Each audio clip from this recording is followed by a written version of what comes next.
You ask Tiger to solve. This deals with linear equations with one unknown.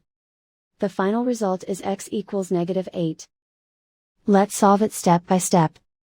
Group all x terms on the left side of the equation. Add x to both sides.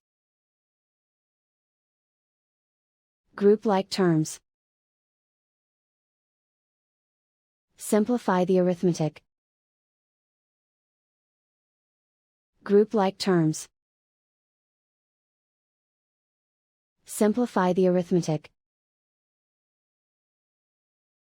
Group all constants on the right side of the equation. Add 12 to both sides. Simplify the arithmetic.